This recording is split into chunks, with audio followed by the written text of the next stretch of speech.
A gunshot echoed through the frosty air, shattering the silence of the snow-covered forest. At the same instant, the she-wolf flinched. A sharp pain tore through her side. Blood, vivid against the white snow, she ran until her strength failed her. She fell, curling into a ball in the snow. The world slowly darkened before her eyes. Before we begin, please tell us which town you're from, subscribe, like, and watch until the end. Here we go. Gregory Vancroft stopped his sleigh, spotting a dark figure in the snow. The unusual weight of his father's old hunting rifle reminded him, here in the Appalachian wilderness, one needed to be alert. "What is it, Dad?" said Timothy, his 13-year-old son peering over his father's shoulder. "Stay put." Gregory raised a hand, urging silence. A she-wolf, large, gray, lying motionless. Gregory approached slowly, rifle at the ready. That winter had been harsh. Wolves had become frequent visitors around the settlement of Falcon Creek. Just last week, 2 dogs had been taken from the Millers. 3 days ago, they had attacked a calf belonging to Mr. Hayes, the county supervisor. He had offered a bounty for every wolf pelt. Gregory carefully poked the animal with the butt of his rifle. No reaction. The snow around it was stained with blood. Someone had shot her, but hadn't finished her off. "Dad, is she dead?" Timothy called out. "Looks like it," Gregory replied, turning over the heavy body. "A she-wolf. The blood's already clotted." As a former park ranger, Gregory knew the habits of the forest creatures better than the back of his hand. 2 years ago, he'd been fired after a conflict with poachers who were protected by none other than Mr. Hayes. Since then, Gregory had lived by hunting and fishing, keeping to himself, and the locals considered him a bit of an eccentric. "Help me load her into the sleigh," Gregory decided. "Good pelt. It'll come in handy."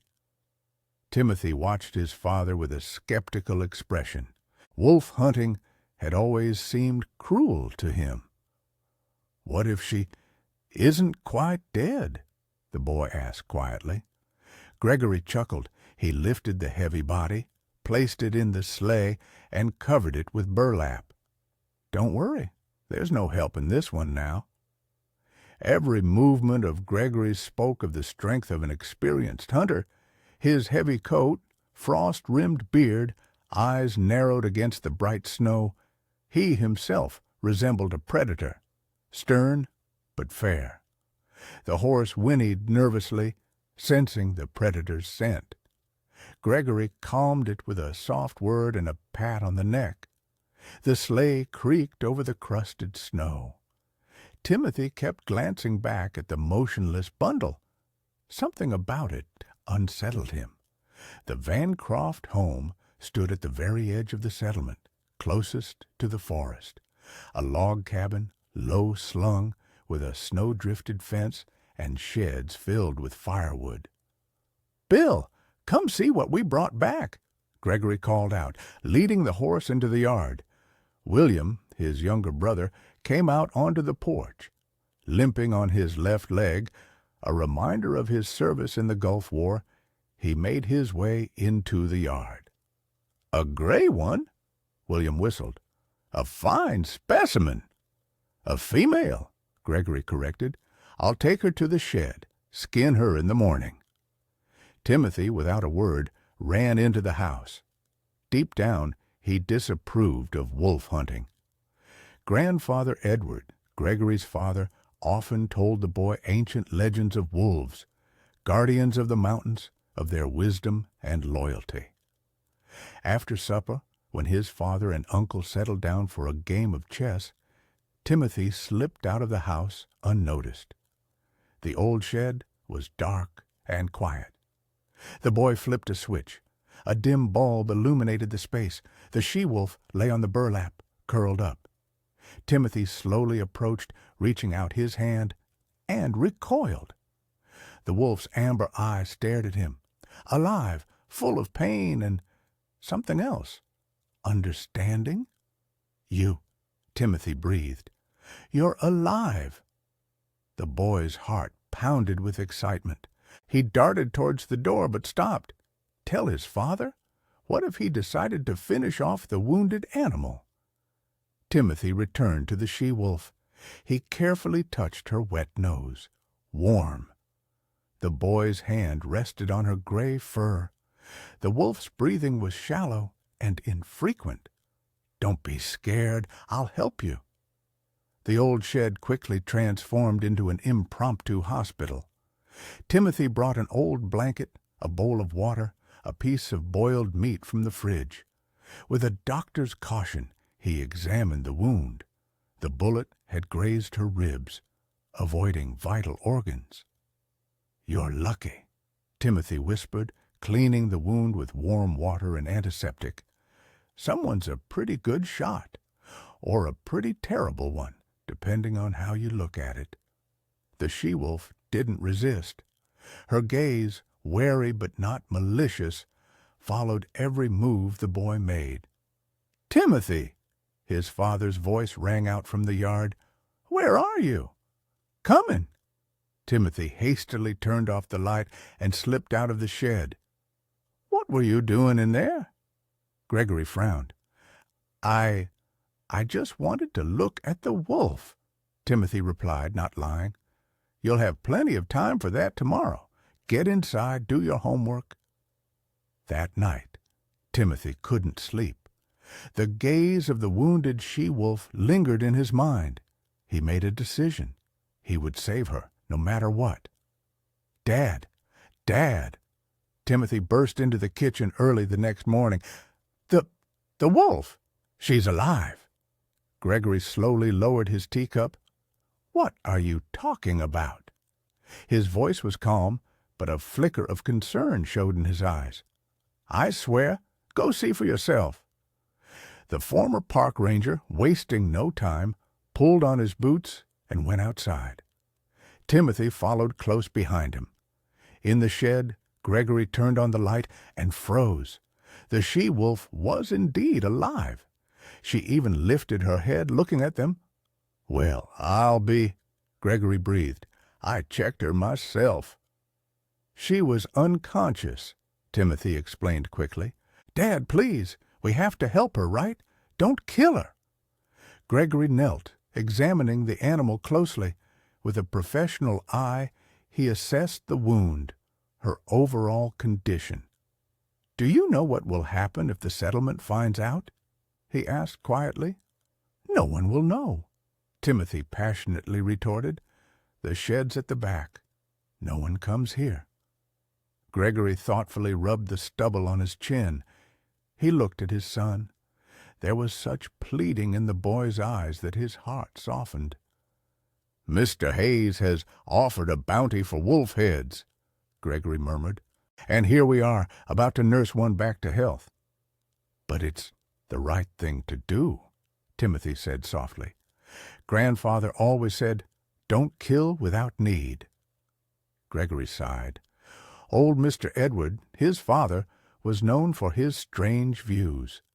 A forester of 40 years, he treated animals with almost more respect than people. "All right," Gregory decided. "We'll try to help her recover, but not a word to anyone. Understood?" "Understood." Timothy's face lit up. "And if she recovers, we'll release her back into the wild. This isn't her place." Thus began the secret operation to save the she-wolf. Gregory, using his hunting skills, cleaned and stitched the wound. Timothy brought food and water, spending hours sitting beside the injured animal. "You know, I named her Alpha," Timothy said one day. "Because she's special. I can feel it." Gregory grunted, but said nothing. The she-wolf was indeed unusual, larger than typical females, with a silvery pattern on her forehead resembling a crown.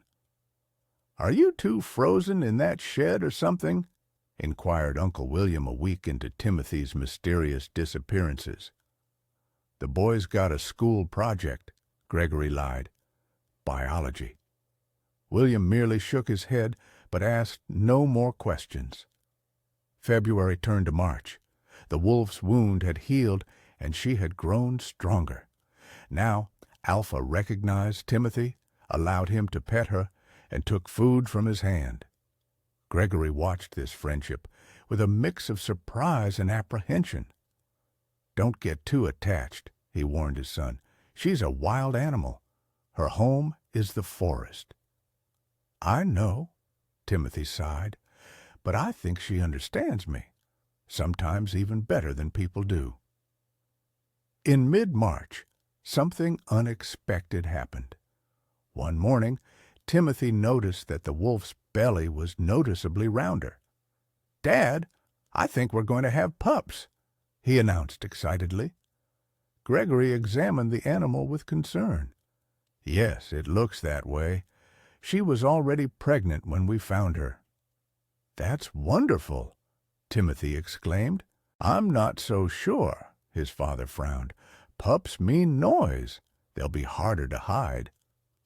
Timothy spent hours by the she-wolf, telling her stories, reading books aloud. Alpha listened, resting her muzzle on her paws, occasionally thumping her tail on the floor. "You know, legends say that wolves understand human speech," Timothy shared, "and that some of them are shapeshifters. Are you a shapeshifter?"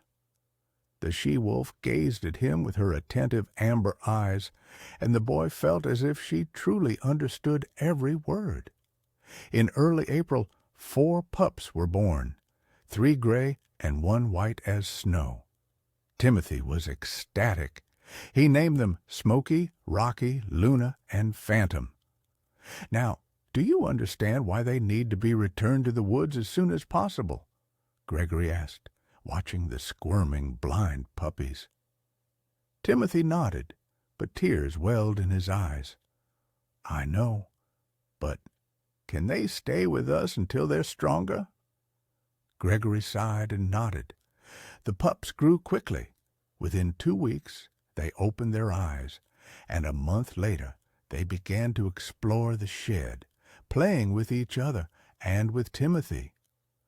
Alpha calmly observed their games, occasionally intervening when they got too carried away. "It's amazing," Gregory admitted one day. "She shows no aggression. Normally, mother wolves with pups are extremely dangerous." "That's because she trusts us," Timothy confidently replied. Time passed. Spring arrived. The snow melted, revealing the ground. The pups grew, gained strength. Now they would venture out of the shed under the cover of night, running around the yard under the watchful eyes of their mother and Timothy. "Don't you think the white one is a bit odd?" Gregory asked one day, nodding towards Phantom. The white pup truly stood out from his siblings. He wasn't just larger. An unusual intelligence shone in his eyes. He was the first to learn to open the shed door, the first to start bringing sticks to Timothy, like a dog. "He's special," Timothy replied proudly, "like Alpha." But keeping the secret was becoming increasingly difficult. The pups had grown and started howling at night, imitating their mother. "Timmy, did you get a dog or something?" inquired old Mr. Baker, the neighbor, leaning over the fence. "It was howling all night, kept me awake." No, Mr. Baker," the boy stammered. "You must have imagined it." "Oh, really? Because I could have sworn that howling came straight from your shed." Timothy shared his worries with his father. "It's already May," Gregory said thoughtfully. "The pups are strong enough. It's time." Time? Timothy felt a lump rise in his throat. To release them into the forest. Otherwise, we're in for big trouble. Timothy understood that his father was right, but parting with Alpha and her offspring was unbearably difficult. "Just 1 more week," he pleaded. "Please." Gregory reluctantly agreed. but fate had other plans. On a Sunday morning, Timothy woke to loud voices in the yard. Looking out the window, he froze. Mr. Hayes and 3 other men from the settlement stood at the gate. They were arguing heatedly with Gregory. "What's this, Vancroft? You're feeding wolves on your property?" The supervisor's voice boomed, and I wondered why they were howling all night. "I don't understand what you're talking about," Gregory replied calmly, but his hand nervously stroked his rifle. "Oh, you don't, do you? Mr. Baker saw everything. Says your boy plays with wolf pups like they're kittens." Timothy, pulling on his jacket, ran into the yard. "Don't you touch them," he cried. "They're not hurting anyone." "Timothy," his father sharply ordered, "get inside." "See that?" Mr. Hayes exclaimed triumphantly. "He confessed himself. Show us these creatures, Vancroft, right now." "And if I don't?" Gregory asked quietly. "Then we'll find them ourselves, and we'll have a separate talk with you later." Gregory looked at his son. In his eyes, Timothy read a decision. "Follow me," Gregory said, leading the delegation to the distant shed. The door was open. Inside, empty. Only straw and bowls with leftover food. "What the—" Mr. Hayes looked around, puzzled. "Where are they?" "Who?" Gregory Innocent inquired. "What are you even talking about?" The county supervisor's face turned crimson. "Don't play games, Vancroft. Baker saw them with his own eyes." "Old Mr. Baker sees a lot after a few beers," Gregory chuckled, "especially Sasquatches and fairies." The men laughed. Mr. Hayes spat in fury. "Laugh all you want. But if I find out you released them, these creatures don't belong here. They kill livestock. They attack people." When the uninvited guests left, Timothy rushed to his father. "Where are they? What happened?" "I released them at dawn," Gregory replied softly. "I had a bad feeling." "Without me?" Timothy's eyes filled with tears. "I didn't even get to say goodbye." Gregory placed a hand on his son's shoulder. "I'm sorry, but it had to be done for their own safety."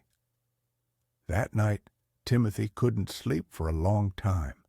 He imagined Alpha leading her children through the forest, learning to hunt, living their wild, free lives. "Did she know I wanted to say goodbye?" he asked his father in the morning. "I think so," Gregory answered seriously. "Before she left, she stared at your window for a long time, as if she was saying goodbye. Now you'll truly regret letting those creatures go." Mr. Hayes shouted at a town meeting in the community hall a week after the incident. "They'll tear apart all our cattle. The Johnsons already had a calf taken," the townspeople murmured, casting sidelong glances at Gregory and Timothy. "The Johnsons' calf fell into a ditch," Gregory calmly countered. "I saw the tracks myself. No wolves were involved."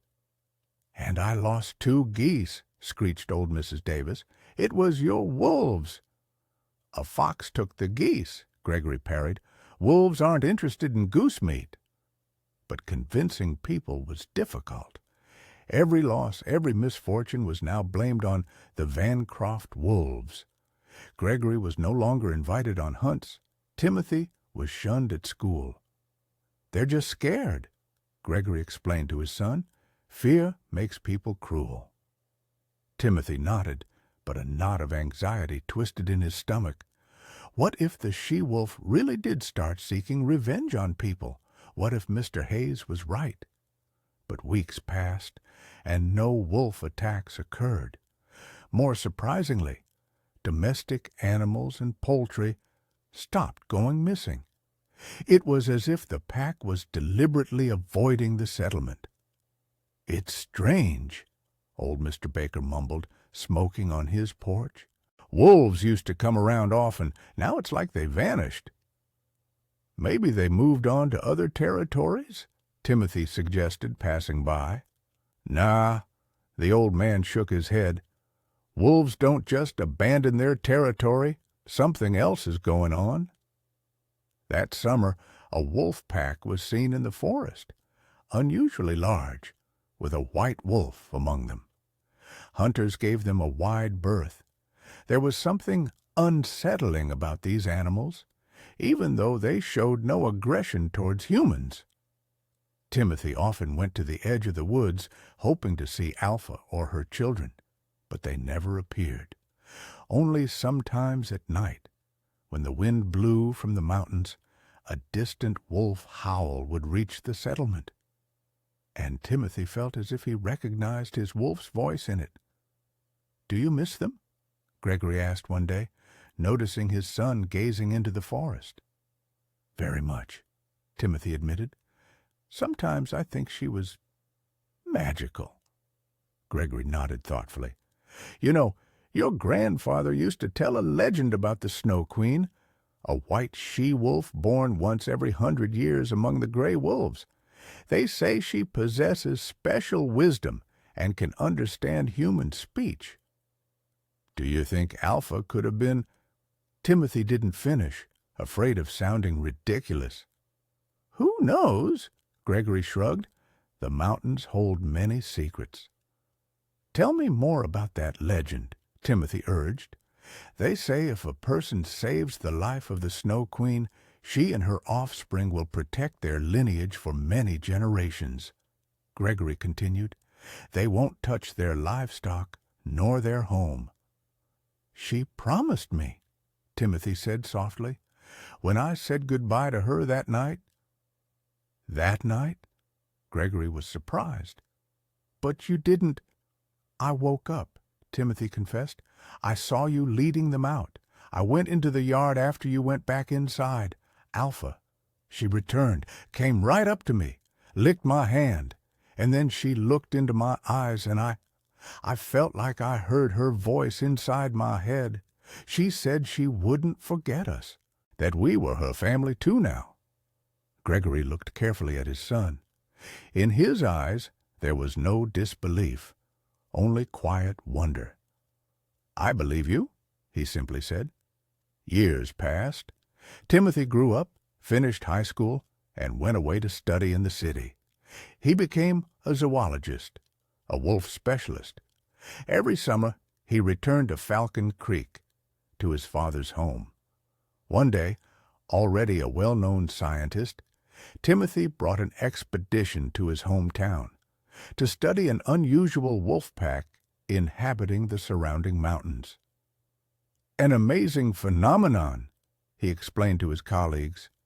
"This pack never attacks domestic livestock, although they hunt quite close to the villages. Moreover, they seem to guard the territory from other predators." "Perhaps they're being fed," a young graduate student suggested. "Impossible." Timothy shook his head. "They are absolutely wild and avoid contact with humans." That evening, leaving his colleagues in the settlement, Timothy went into the forest alone. He walked aimlessly, guided by some inner intuition. He stopped in a clearing where he used to love to go as a teenager. Twilight slowly enveloped the forest. Sounds faded. Timothy sat on a fallen log and simply waited, not knowing for what. A twig snapped. Timothy looked up. At the edge of the clearing stood a white wolf, large, with piercing amber eyes. On its chest, a silvery pattern, like a crown. "Phantom?" Timothy breathed, disbelieving his eyes. The wolf took a step forward, then another. It stopped 3 yards from the man. Their eyes met, and Timothy felt it, the same sensation he had experienced as a child, as if someone had touched his consciousness. "We remember." He heard not a sound, but a thought, clear and distinct. The wolf turned its head. From behind the trees others appeared, gray, black, speckled, an entire pack. They surrounded the clearing but did not approach. They simply watched. "You were here all this time," Timothy whispered, "guarding us!" The white wolf lowered its head as if in agreement. Then it turned and slowly walked into the forest. One by one, the other wolves followed. The last to leave was a she-wolf with a silvery pattern on her forehead, exactly like Alpha's. She stopped, looked back at Timothy, and he could have sworn he saw something very human in her eyes. Wisdom, recognition, memory. The she-wolf disappeared among the trees, leaving Timothy alone in the clearing, with tears in his eyes and a smile on his lips. The next day, the expedition set off into the mountains. Timothy's colleagues were skeptical. "There are tens of square miles of forest here," said the team leader. "The chances of finding that specific pack are minimal." Timothy just smiled. "Believe me, we'll find them, or they'll find us."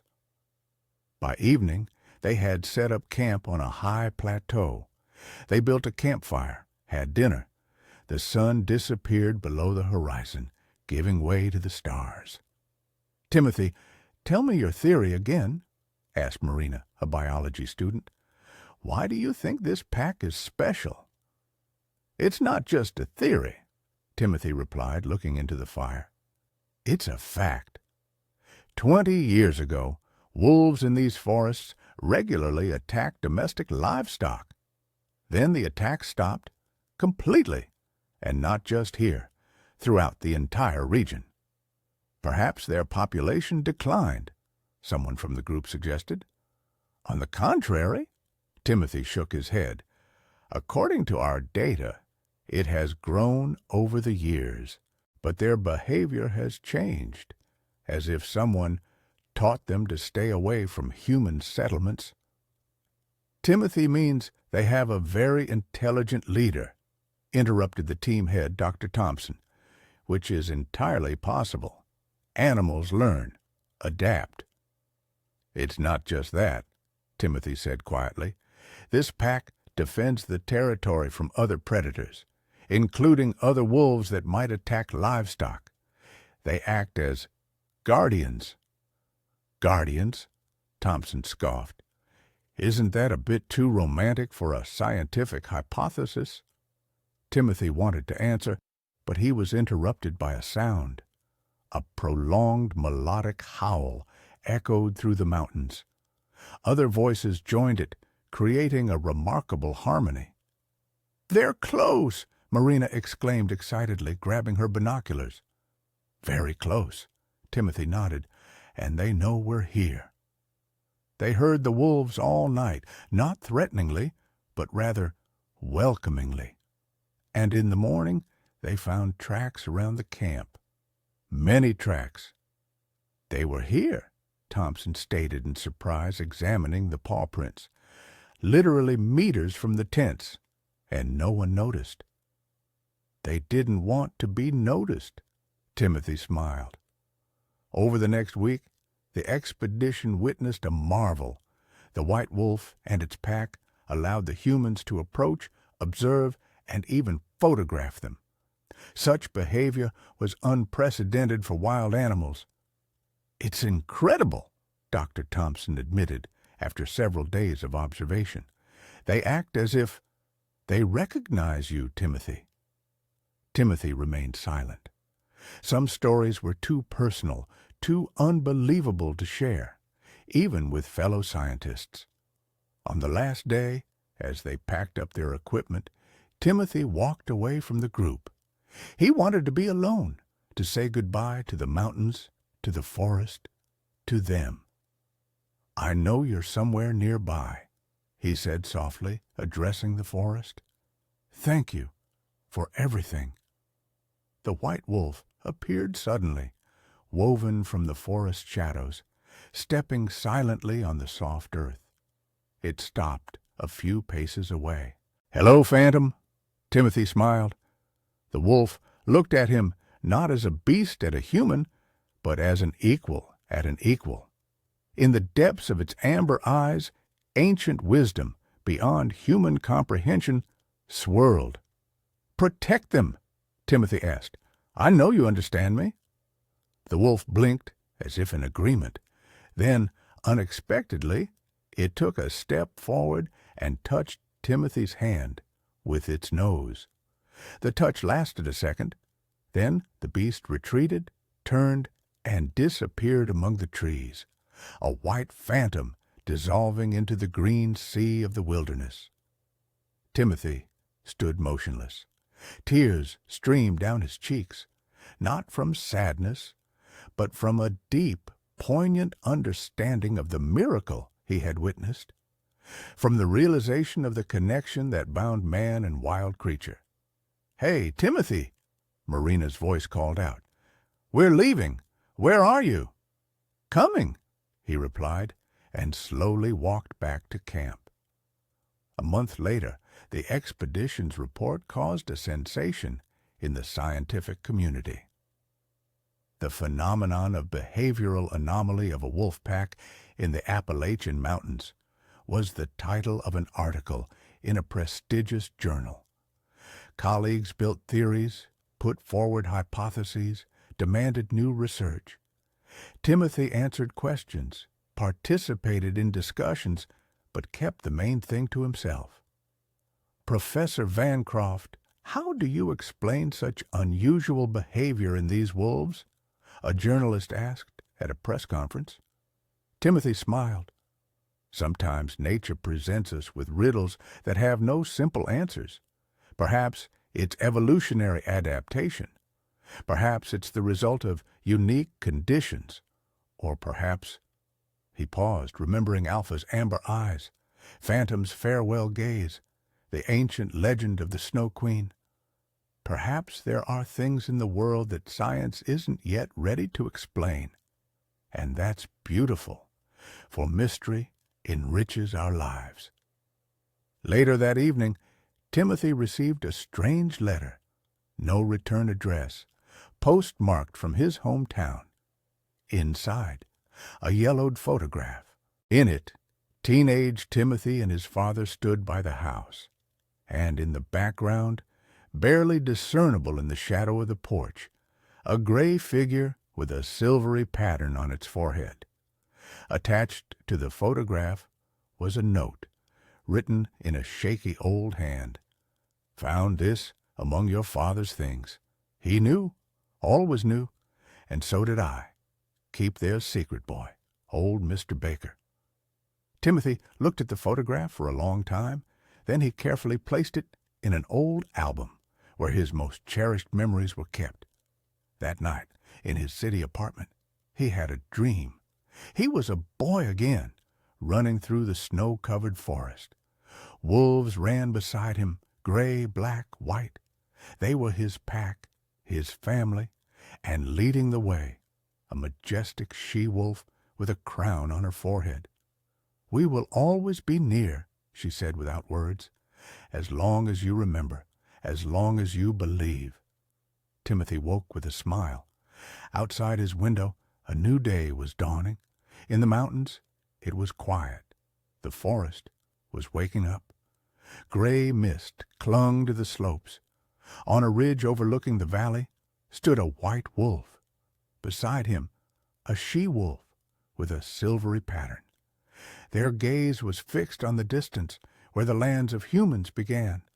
The wolf lifted its head and howled, prolonged, melodic, a song as ancient as the mountains themselves, a song of loyalty, of memory, of a promise stronger than time. The pack joined the leader's voice, and for miles around a wolf chorus resonated, the voice of wild, untamed freedom, the voice of creatures living by their own laws yet remembering a debt.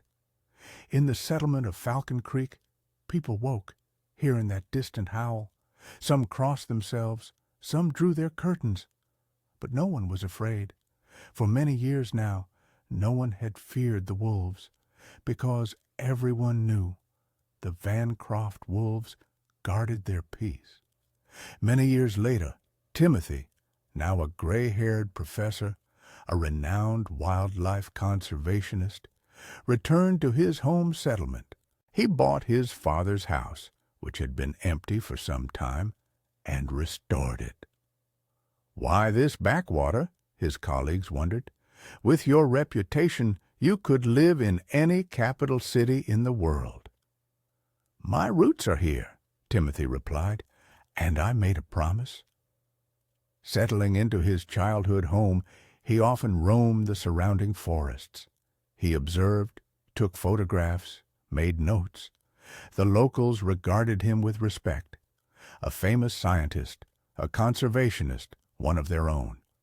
But no one knew that every full moon, Professor Vancroft went to that very clearing.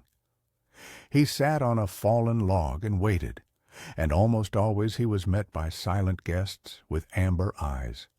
They emerged from the forest, surrounded the clearing, and watched the man. And the man watched them. Then the wolves disappeared, and Timothy returned home with a light heart and a peaceful soul. The promise made years ago was being honored by both sides. One winter evening, an unexpected visitor came to Timothy, a young woman who introduced herself as a research fellow from the Wildlife Sanctuary. "Forgive the intrusion, Professor Vancroft," she said. "My name is Vera Thompson. I'm studying the local wolf population, and I wanted to know—" "Wait," Timothy interrupted, looking closely at his guest's face. "Thompson? Are you from around here?" "My grandmother was from these parts." The woman nodded. "Marina Thompson. You might have known her." "Marina?" Timothy smiled. "Of course I knew her. She was on that very first expedition, a talented biologist." "Yes," Vera confirmed proudly. "It was her stories that inspired me to pursue this field. She said you knew more about these wolves than anyone else." Timothy looked thoughtfully at the young researcher. "What exactly do you want to know?" "Is it true that the wolves here never attack people or domestic animals? And if so, why?" Timothy walked to the window. Outside snow was falling, covering the world in a white blanket. Somewhere out there in the forest, they continued their endless journey, the descendants of Alpha and Phantom, the guardians of the mountains. "You know, Vera," Timothy slowly began, "there are stories that seem incredible, stories that are difficult to explain in scientific terms, but they are no less real for it." He turned to his guest. "Would you like to hear such a story?"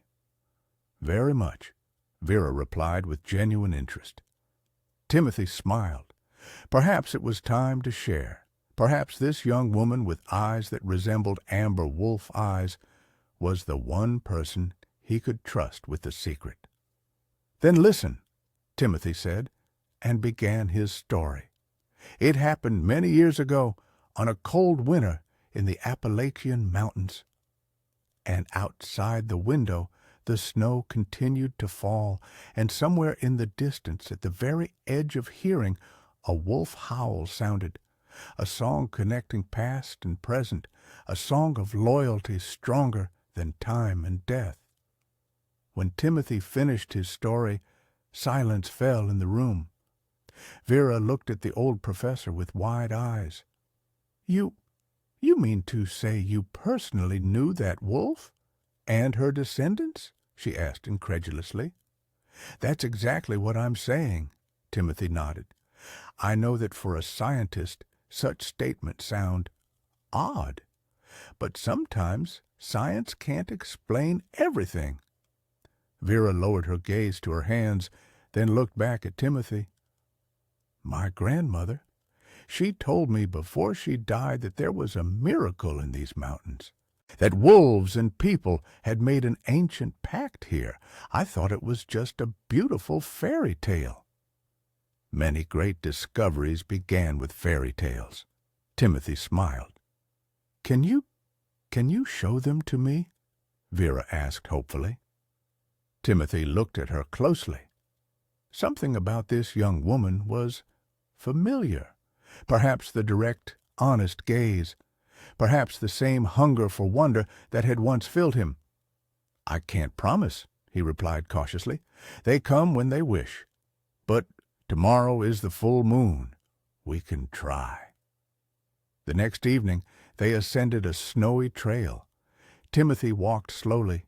The years had taken their toll, but his eyes glowed with a youthful fire. Vera walked beside him, helping him on the steep sections. "We're almost there," Timothy said, as they reached the familiar clearing. "Now we must wait." They sat on a fallen log. Vera nervously glanced around. "Are they not dangerous?" "Not at all," Timothy reassured her. "At least, not to us." The full moon rose above the forest, bathing the clearing in silver light. It was quiet. No wind, no rustle. "Perhaps they won't come tonight," Timothy said regretfully after an hour of waiting. "It happens?" Vera nodded, trying to hide her disappointment. "It's all right. I understand." And then they heard it, a soft rustling in the bushes. Vera froze. Timothy straightened, peering into the darkness. A shadow appeared at the edge of the clearing, then another and another. Wolves emerged from the forest, silent as ghosts. "Oh, my goodness," Vera whispered, instinctively grabbing Timothy's hand. "Quiet," he said softly. "Look." The last to enter the clearing was a magnificent wolf with silvery white fur, not entirely white like Phantom, but not gray either, as if moonlight had embodied itself in a living creature. "Who is that?" Vera asked, barely audibly. "The new Alpha," Timothy replied. "I named him Moonlight. He's special." The wolf stopped facing the humans. Its eyes, amber with golden flecks, looked directly at them. In that gaze there was no fear or aggression, only ancient, non-human wisdom. "Hello, friend," Timothy said quietly. "I've brought a guest. She can be trusted." To Vera's astonishment, the wolf bowed its head as if in greeting. Then it took a few steps forward and stopped just a few yards from them. "Hold out your hand," Timothy whispered. "Slowly, don't be afraid." With trembling fingers, Vera extended her hand. The wolf stretched forward and, to her amazement, carefully touched her palm with its nose. The world around them seemed to freeze. In that moment, Vera felt it, a strange, inexplicable sense of connection, as if something ancient and wise had touched her consciousness. "We remember." Vera flinched, pulling her hand back. "Did you hear that? Someone said—" "Yes," Timothy smiled. "I heard. I've heard it all my life." The wolf retreated, joining its pack. They stood for a few minutes, simply watching the humans. Then, at some invisible signal, they turned and disappeared into the forest. On the way back, Vera remained silent, lost in thought. Only when they reached Timothy's home did she finally speak. "This changes everything, everything we know about wolves, about animal communication, about—" "No," Timothy gently interrupted her. "This will stay between us." "But why? This is the greatest discovery. Telepathic communication between species, unusual social behavior." "Precisely because of that," Timothy said seriously. "Imagine what would happen if the world found out. Scientists, tourists, sensation seekers. They would destroy what makes these wolves special, their freedom, their secret." Vera wanted to protest, but stopped herself. There was undeniable truth in the old professor's words. "I understand," she finally said. "But then, why did you show this to me?" Timothy smiled. "Because one day I won't be here, and someone must continue to keep this secret. Someone must remember the promise. And you chose me? Why?" "They chose," Timothy simply replied. "I merely listened." That evening, Vera found it hard to sleep. The image of the silvery wolf remained in her mind, and in her ears resonated the words, unspoken, yet so clear. We remember. In the morning, she made a decision. She declined the research grant and returned to the sanctuary. Her scientific work took on a new direction, not the study of wolf behavioral anomalies, but the protection of their territory from poachers and illegal logging. Timothy approved her choice. In the years that followed, they met often, the gray-haired professor and the young researcher. Sometimes, on a full moon, they would ascend to that very clearing together, and almost always they would be met by the silvery shadows. When Timothy passed away, Vera continued his work. She bought his house, settled in it. The locals were surprised at first, then grew accustomed to it. The Wolf Woman, they called her behind her back. And in that nickname there was no mockery, only respect. Years passed. The world around them changed. But deep in the Appalachian Mountains, in the territory now known as Silverwood Sanctuary, the unusual wolves continued to live. They did not fear people, but neither did they approach them, except for those rare occasions when, on a full moon, a woman with a streak of gray in her dark hair came to the familiar clearing. What she spoke about with the wolves no one knew, but in the settlement of Falcon Creek, the legend of the Snow Queen of the Wolves and the ancient promise stronger than time is still told. And if you find yourself in those parts on a clear, full moon night, listen closely. Perhaps you will hear a prolonged melodic howl echoing through the mountains, a song in which the voices of wild animals and the echoes of the human soul merge, a song of loyalty that never dies. Thank you for watching. What do you think of this story? Please share your thoughts. Your comments are very valuable to us.